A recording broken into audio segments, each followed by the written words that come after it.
بسم اللہ الرحمن الرحیم۔ معزز ناظرین، کہا جاتا ہے کہ نقل کرنے کے لیے عقل بھی ضروری ہوتی ہے۔ جب سے شہاب بھائی پیدل سفر حج پر نکلے ہیں، اس وقت سے ہمارے دلوں میں ایک اندیشہ اور ڈر تھا، اب وہ سچ کی شکل میں پورا ہوتا مکمل ہوتا نظر آ رہا ہے، کیونکہ شہاب بھائی کے دیکھا دیکھی کئی لوگ سفر حج پر پیدل نکل پڑے ہیں اور روانہ ہو چکے ہیں۔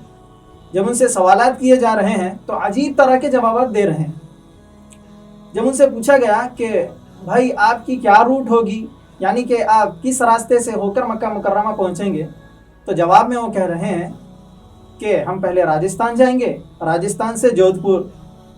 دوسرے بندے سے پوچھا گیا تو وہ کہہ رہا ہے کہ ہم اجمیر شریف جائیں گے، اجمیر سے پھر ہم آگے پنجاب جائیں گے، اس کے آگے کا انہیں کوئی پتہ نہیں۔ انہیں معلوم ہونا چاہیے کہ شہاب بھائی بہت پہلے سے ایک مہذب اور پراپر انداز میں میپ تیار کر لیے تھے۔ انہیں پتا تھا کہ وہ کس راستے سے ہو کر، کس روٹ سے ہو کر مکہ مکرمہ پہنچیں گے، تاکہ انہیں سفر میں کوئی دقت کا اور کوئی مشکل کا سامنا نہ کرنا پڑے۔ اسی طرح جب ان سے پوچھا گیا کہ آپ کے پاس ہر ملک کے ویزے تو ہوں گے، یعنی کہ اجازت نامے آپ کے پاس موجود ہوں گے، تو جواب میں وہ کہہ رہے ہیں کہ بس اللہ رب العزت ہے، ہم آگے چلتے جائیں گے، پیچھے سے ویزے خود بخود آ جائیں گے۔ انہیں معلوم ہونا چاہیے کہ شہاب بھائی مہینوں پہلے سے کئی ملکوں کے ویزے، اجازت نامے یا پھر لیگل پیپرز اپنے پاس تیار کر چکے تھے، اور وہ اپنے سفر میں جو جو چیزیں ضرورت کی تھیں وہ سب تیار کر لیے تھے۔ انہوں نے میڈیکل چیک اپ بھی کروا رکھے تھے تاکہ سفر میں انہیں کوئی مشکل کا سامنا نہ کرنا پڑے۔ اسی وجہ سے تو ان کو پولیس کا سپورٹ بھی تو مل رہا ہے۔ انہیں معلوم ہونا چاہیے کہ شریعت اسلام میں حکم تو یہ ہے کہ پہلے ہم اسباب کو اختیار کریں، اس کے بعد اللہ رب العزت پر بھروسہ کریں، توکل کریں، کیونکہ اگر صرف اللہ رب العزت پر بھروسہ کرنا کافی ہوتا تو آپ علیہ الصلاۃ والسلام خود اس پر عمل کرتے اور دوسروں کو بھی اس کا حکم دیتے، لیکن آپ علیہ الصلاۃ والسلام نے اسباب کو اختیار بھی کیا اور دوسروں کو بھی اس چیز کا حکم دیا۔ چنانچہ ترمذی شریف جلد نمبر 4 صفحہ نمبر 27 میں ایک حدیث منقول ہے۔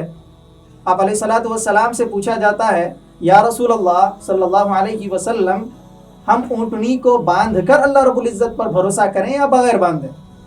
تو جواب میں آپ علیہ الصلاۃ والسلام ارشاد فرماتے ہیں کہ پہلے اونٹنی کو باندھو، اس کے بعد اللہ رب العزت پر بھروسہ کرو۔ اس واقعے سے پتہ چلتا ہے کہ ہمیں ہر کام میں پہلے اسباب کو اختیار کرنا چاہیے، اس کے بعد اللہ رب العزت پر بھروسہ کرنا چاہیے۔ اسی طرح یمنی لوگ پہلے زمانے میں سفر حج کے لیے جایا کرتے تھے، لیکن ساتھ میں وہ کچھ بھی ساز و سامان نہیں رکھتے تھے، ضروری چیزیں بھی ساتھ میں نہیں رکھتے تھے۔ ان سے جب پوچھا جاتا تھا تو وہ جواب میں کہتے کہ ہم اللہ رب العزت پر بھروسہ رکھتے ہیں، اللہ رب العزت ہمارے لیے کافی ہے۔ لیکن جب مکہ مکرمہ پہنچ جاتے تو لوگوں سے مدد مانگنے کا ان کو وقت آ جاتا، وہ لوگوں سے مدد مانگتے وہاں جا کر۔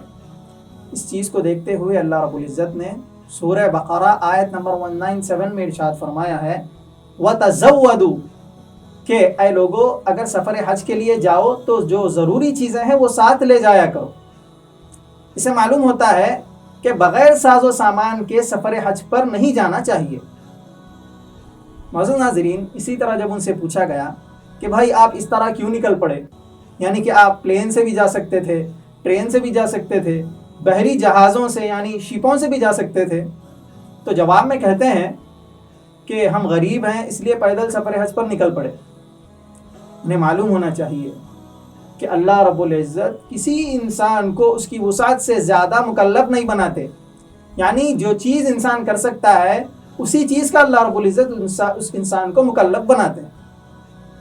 معزز ناظرین، ویسے تو اسلام میں حکم یہ ہے کہ حج اس انسان پر فرض ہوتا ہے جو صاحب استطاعت ہو اور مکہ مکرمہ پہنچنے تک سواری وغیرہ کا جو خرچہ ہوتا ہے اس کے پاس موجود ہو، اور واپسی تک اس کے گھر میں نان و نفع کا جو خرچہ ہوگا وہ گھر کو چھوڑ کر جائے، گھر میں وہ خرچہ رکھ کر جائے تاکہ گھر میں کوئی پریشانی نہ ہو۔ اس انسان پر حج فرض ہوتا ہے۔ اس کا مطلب یہ نہیں ہے کہ پیدل سفر حج نہیں کر سکتے۔ پیدل سفر حج اس وقت کر سکتے ہیں، اس کے ساتھ ایک شرط ہے کہ آپ پیدل سفر حج پر جائیں، لیکن ساتھ میں آپ کو طاقتور ہونا چاہیے، آپ ہیلدی ہوں، آپ کو اتنی استطاعت ہو کہ آپ میلوں دور جو ہے پیدل سفر کر سکیں، اس وقت آپ کو پیدل سفر حج پر جانے کی اجازت ہے۔ لیکن پیدل سفر حج پر تو آپ نکل جائیں گے، آپ کے دل میں مقصد کیا ہوگا، آپ کے دل میں نیت کیا ہوگی، کس لیے آپ پیدل سفر حج پر نکلیں گے؟ کہا گیا کہ آپ کا مقصد، آپ کی نیت صاف ہونی چاہیے، اللہ رب العزت کی رضا کی خاطر آپ کو پیدل سفر حج پر جانا چاہیے، نہ کہ پاپولر ہونے یا پھر فیمس ہونے یا مشہور اور نامور ہونے کے لیے پیدل سفر حج پر جانا چاہیے۔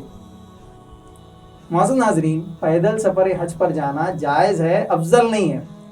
افضل طریقہ تو وہی ہے جو عام مشہور ہے، یعنی کہ صاحب استطاعت شخص ہو، اور صاحب استطاعت ہونے کے ساتھ ساتھ وہ گھر کا خرچہ وغیرہ چھوڑ کر جائے اور سواری کے ذریعے حج پر جائے، یہی افضل طریقہ ہے۔